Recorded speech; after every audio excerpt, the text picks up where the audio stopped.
What is going on, people? Welcome back to a new video on the channel. It's the 2017 Detroit Tigers roster in MLB The Show 19. Pretty crazy, right? We're going to figure out if this team never decided to sell off their pieces and sell off their assets by trading everybody away. It was a 2-year process, 17 and 18, getting rid of everybody. Would this team have been able to do anything in 2019? Kind of a touchy subject for me because as a Tigers guy, you know, I dealt with really mediocre teams and really bad teams back when I was a kid and growing up through middle school, and it sucked. Being a Tigers fan sucked at that point. You know, a lot of people were, you know, ripping me for the moves Dave Dombrowski was making. I was actually a fan of the things that they were doing. Craig Monroe, Brandon Inge, Carlos Pena, those types of players that were coming in and building that 2006 team that ended up making it to the World Series. Obviously, I think Avila is trying to do the same thing a little bit. And the really sad thing about what Avila is doing is it's not really working. He's not acquiring players at the major league level that are going to contribute and be a part of the future teams. Maybe he's got a different game plan in mind. Maybe he wants to actually bring in, you know, a lot of young players like Faedo, Mize, Bo Burrows, Jake Rogers. Maybe he's planning on building a whole entire team based on young talent and having them mesh together and play together for a very, very long time. That would be a smart way to go, but there's no way of knowing that until the next maybe 3 or 4 years, which is a long time to wait. But in baseball, that's the way it goes, guys. It's the way it goes. So basically, when we look at this roster here, like I mentioned, there's some sticky parts to this. Would they have actually signed Tyson Ross in 2019? I don't know that, but he's still on the roster. He's still on the team to be a bullpen arm. We've got Matt Moore here. Would they have been able to sign him or wanted to sign him with the pitching staff with Fulmer, Verlander at the top, Anibal Sanchez in the bullpen as well? I don't know that either. So basically, some guys that are major league talent laden, I'm going to keep around because obviously there's no way that we could have predicted the future and what the team was going to do in 17. But for the most part, the roster's been put back together. The 17 roster has been put back together. Justin Wilson, Joe Jimenez was on that team, I believe. Alex Wilson is back. Blaine Hardy, Danny Norris, Kyle Ryan was on the team. At least he was on the opening day roster. We got Shane Green back here, Avila, James McCann. So when we go through this, Victor Martinez that I found in the roster vault, don't know if those ratings are actually good enough for Victor Martinez, but it's going to be okay. It's 2017 Victor Martinez. Miguel Cabrera will be the starting first baseman. Victor will be the DH. John Hicks, Kinsler right there at a 79. So this is all 2019 ratings, but basically we're saying in this little simulation here, if the 2017 Detroit Tigers never traded their pieces, what would they do this season? Obviously keeping around guys like Nico Goodrum, who was coming up through the minor league system. He would eventually take over that job and be the starting third baseman. You know, Willie Castro not going to really be on the focal point for me with this roster, so he's going to be still in there. I know that's a little sticky because we did trade for Willie Castro, but you know, we got Andrew Romine Iglesias in there, Justin Upton, Christian Stewart seems like he's going to be, you know, he was coming up through the minor league system as well, so he would be probably on our radar. But when you got Jacoby Jones at a 66, you know, looks like he would be ending up being the starter. And then Nick Castellanos, of course, now with Chicago Cubs, but he's going to stick with us here. So that is the roster, the 2017 roster. So what do you say, guys? What do you say we just go right into it and see how this team would do in 2019? All right, guys, so we're in 2019 in March, and we got a series here against the Blue Jays kicking us off, but I'm going to end up simulating it month by month to try to get a real good gauge, and especially with you guys, to see it happening on screen, how this team's going to do. So let's just go ahead and sim. And currently only going about 500 here, so fairly interesting. We're off to a little bit of a slow start. 9-8, 9-9, 9-10. Yeah, a lot of 500 baseball right now. 14-14, 14-16 to end the month of April. Obviously, it's only April, so there's not really a whole lot to worry about. Let's go ahead and skip all of that data there. JV got a 4.14, but he's pitching well with a 1.1 whip. I like that. 2.90 for Fulmer, 2.43 for Matthew Boyd. Tyson Ross is in the starting rotation. Interesting. Jordan Zimmerman with a 5.17. And, that's kind of what Jordan Zimmerman does. I've never been a fan of Jordan Zimmerman ever since he was a Washington National either. I mean, he had some pretty decent seasons here, kind of when he was in his prime in 12 and 14. But, after that, the injuries started happening to him, and I was just not a fan. Just never been a fan of Jordan Zimmerman. Relief pitching-wise, Justin Wilson's really struggling. Joe Jimenez is actually pitching pretty decently. Only 5 2/3 innings. Danny Norris with a 0 ERA in 14 1/3. He needs to be the starting pitcher. He needs to be a starting pitcher. I remember in 2017 they gave him the job to be a starter, but I just kind of wanted to see how he was going to do in that back end of the bullpen for there. So we're going to go ahead and move him to a starting pitching role. Probably move Anibal Sanchez out. James McCann, 167. Avila, 212. Cabrera, 302. Victor, 314. Pretty nice. John Hicks, not getting a whole lot of run there. Kinsler, 295. He's actually been playing really bad for the Padres. He was hurt. Hitting about 210. Not good. Nico Goodrum, 255. Iglesias, 282. So I like that. Romine. Doing Ando Romine things. Justin Upton, 280. JD Martinez, 321 with 11 bops. Jacoby Jones with 250. Nick Castellanos, 333. So all things considered, we're playing decent. We're going to go ahead and simulate May and see how we do. All right, so another loss. Another early month loss, and then against the Angels. Good sweep over the Twins. I like that. We're playing better baseball here, going a little bit above 500. Now we're starting to, that sucks. 28 and 29. So now we got maybe to ask ourselves, was it the right time to trade all of our pieces away when we did? Interesting. But at least it's not 39 wins in above 90 plus losses. Right? Let's go ahead and simulate June and see how we're going to do here. So we're 29. Yeah, we're going to simulate the draft. We're not really interested in the draft right now. 31, 34, playing better, starting to catch a little fire there, just a little bit. Pittsburgh, two game series. We ended up winning, splitting the series there. 40 and 41. Take a look at our updates. Roster-wise, real quick, Justin Verlander, 4.35, 6-8. Not good. Fulmer, 3.98. Matthew Boyd pitching well. He's 11 and 3.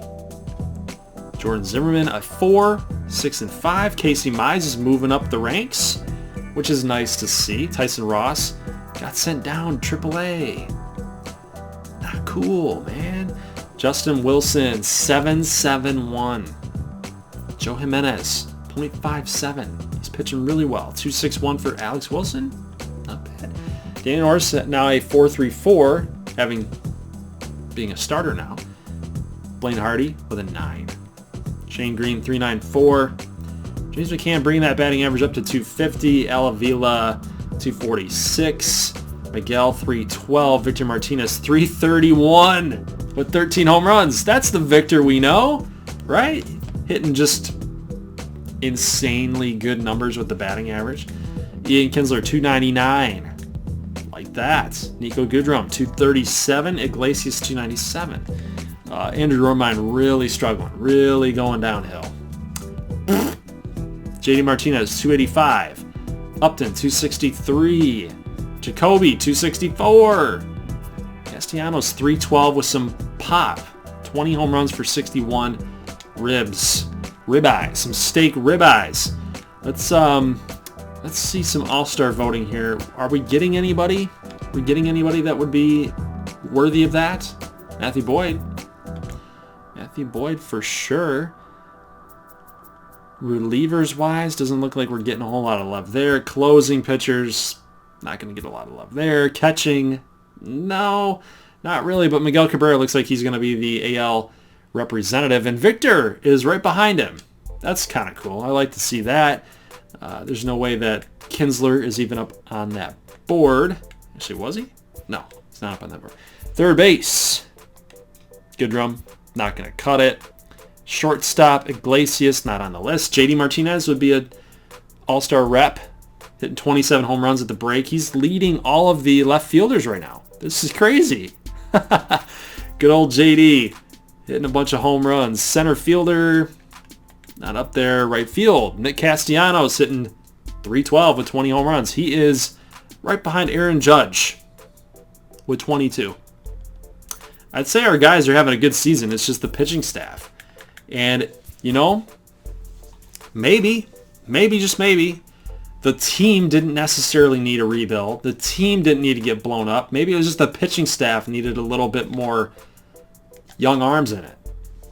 That might have been where the Tigers went wrong in this whole entire rebuild stage. So what do you say we go ahead and simulate July and see if we can actually make a push? I will stop this short because I do want to see if there's any possible moves that we could make. One of your teams has a player. Oh, okay. So let's just see who it is. It's probably JD. It is. JD Martinez. Cool. But we're going to go ahead and simulate that. So I'm going to go ahead and simulate right up until the 29th and just kind of get an idea, guys. Just kind of get an idea of what we're looking at here. We're over 500. Now we're not. Now we are. Now we're not. Now we are again. We just keep playing 500 baseball. And now we're under. And now we're not. We're at 500 right now. We are at the proverbial fork in the road. Where are we going to go? Are we going to sell? Or are we going to just build on this? We're going to keep on trucking. So we are going to actually go ahead and explore some trades and see what could we possibly do to help this team out. Well, I think it's the pitching staff for sure. Justin Verlander in 83. At 36 years old, he's 9-9. He can still secure that number one spot on our rotation, but we need another pitcher, guys. Fulmer he's a number two guy as it is, right? So Verlander's pitching like a number three, a number two or a number three guy, and Fulmer is just a number two guy. We need a bona fide ace that's on the trading market, on the trading block. We need to acquire a guy like that. So I'm going to go look for some trades, and I will be right back. So we're talking about the Padres, Matt Strom and Luke Casey, 73 and 81. That's not going to cut it either. We need a guy that's going to be better than those two. Yeah, the Mariners with Marco Gonzales in 85. So is he having a really good season? 2.96 and a 1. He's having a pretty darn good year. That's pretty crazy. Oh, yep. Rest in peace, Tyler Skaggs. For sure. That sucks. When that news broke, that sucked. So guys, for Zach Greinke, it's just not going to work out. 34 mil, and we can't even complete it because of budgetary constraints. So even then, even if we offered Jordan Zimmerman, it still can't be completed because of budgetary constraints. It's not even a question on the overall ranking of Greinke and Zimmerman being way off. It's the money issue. So we just don't have the cap space in order to get it done, which sucks. So we're going to have to explore another option. So guys, we're actually going to go after Marco Gonzales. After everybody that I looked at, I couldn't swing it, man. Plus, with the budgetary constraint issue, he's making $900,000. So we shouldn't have any problem in trying to acquire a player like this. We are going to give up some assets, though. We are going to give up some of our prospects, but I'm not going to go ahead and give up these two guys. I'm just not going to do it. It just doesn't make sense for us in the long term, right? So we are going to go explore what players that we need to go trade away in order to get a guy like Marco Gonzales, who's actually pitching very, very well. 2.96 and a 1 whip. Just a couple outs, and he's got a sub-1 whip on the season. That's pretty darn good. So I think we're going to offer Grayson Greiner for sure. James McCann, given the situation that the Tigers would be in if they decided to keep James McCann, Grayson Greiner is a piece that we could sell off and sell and get rid of. So he would be on the block. Ronnie Rodriguez, I love Ronnie Rodriguez, but I think he would be a player that would be on the block as well. And then when we look at some other couple players down here, I think they would want to stick with some young outfielders because they'd want to look at Justin Upton as getting older, JD's getting older, so they would definitely stick with some young guys. I just never saw the Mikey Matuk thing. I never did. I never got that trade. That never made sense to me. So I think that we would end up getting rid of him, but at a 69, I think we could squeeze out a little bit more. So like that, Danny Woodrow. At a 62, that's a pretty good trade. I think Grayson Greiner, Ronnie Rodriguez, and Danny Woodrow for Marco is a good one. So we're going to pull the trigger. We got Marco Gonzales, and automatically our pitching staff is so much better. Plus, we just added another left-handed arm into this rotation with Matthew Boyd. I think it's good. I think it makes sense. Other than that, though, our roster, it's just pitching. It's just pitching. Maybe we need some back into the bullpen help. Tigers have never really had a good bullpen, so we need to focus on that. But as far as hitting goes, I don't see where we would need to really focus on anything else other than maybe center field. That's kind of an issue. Outfield's kind of an issue. So let's go ahead and look at some bullpen options. I think Spencer Turnbull might turn out to be like a pretty good pitcher for us down the road. But in this situation, he's not really getting a chance to be a starting pitcher for us. And moving on from him to get a guy like David Hernandez, and the Reds are already out of it.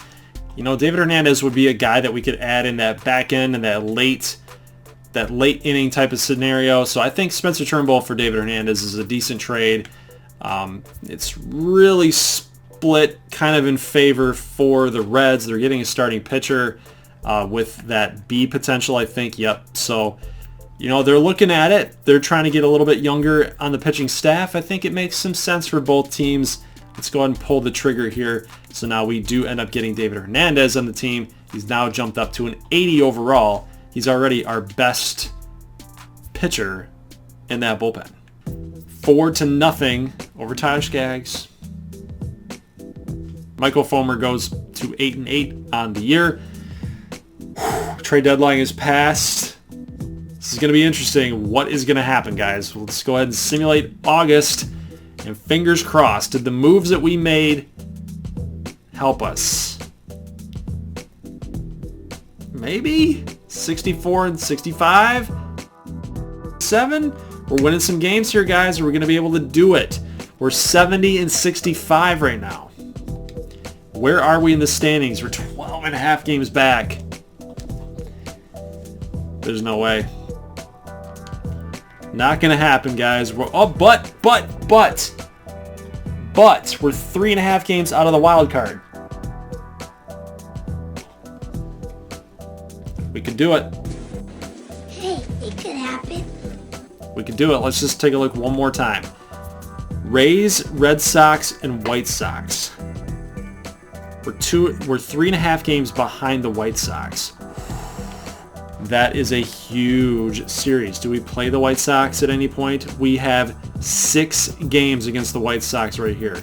3 here and 3 at the very end.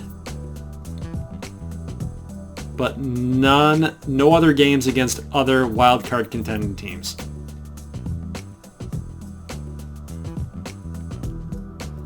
I think we're going to do it. Let's just do it. Simulate through the date. Come on, Tigers. Come on, baby. We don't care about the minor league playoffs. Come on. That sucks. That whole stretch of the first week of September, that's going to cost us right there. I truly believe that. Baltimore dropping games. Fortunately, have finished the season 83 and 79. This was not enough to make it to the postseason. Dang it. How far were we away? We were 12 games, so we played 500 baseball. We were 9 games back. We were 3.5 games at one point, and then, the Red Sox won 8 straight games. They won 8 straight games. We went 6-4. There you go. So, 9 games back. Sucks, but that's what happens. So you guys think Avila was right moving on from guys like Justin Verlander, moving on from guys like Justin Wilson, Shane Green, James McCann, Avila. What do you guys think? I'm really wanting to figure out what you guys are thinking here. And according to this simulation, maybe he was. Maybe he was. I personally think they could have held on for at least one more season and tried to add to the team, because you can't argue with the guys that are gone from this team. They're still playing pretty well outside of Kinsler and Upton, who have like 210 batting averages right now. But JV's still pitching good. JD Martinez still hitting bombs. You could have held on. I think you could have held on. So guys, leave a like if you like this thing. I know we didn't make the playoffs, and no, we didn't make the division championship. We didn't win that. But 83 and 79 and being competitive is a lot better than being 79-83 or 39 win team. Don't you think? So guys, leave a like if you like this thing, and consider subscribing if you like this video, if you like what you see on the channel. Other things in MLB The Show, franchise, the Texas Rangers. Got other things that are pretty fun as well. NCAA Football 14. We got a Madden franchise going. So if you guys like what you see, offer it up. Click that subscribe button. I would truly, truly appreciate it. So see you guys in the next one, whatever that's going to be. As always, peace.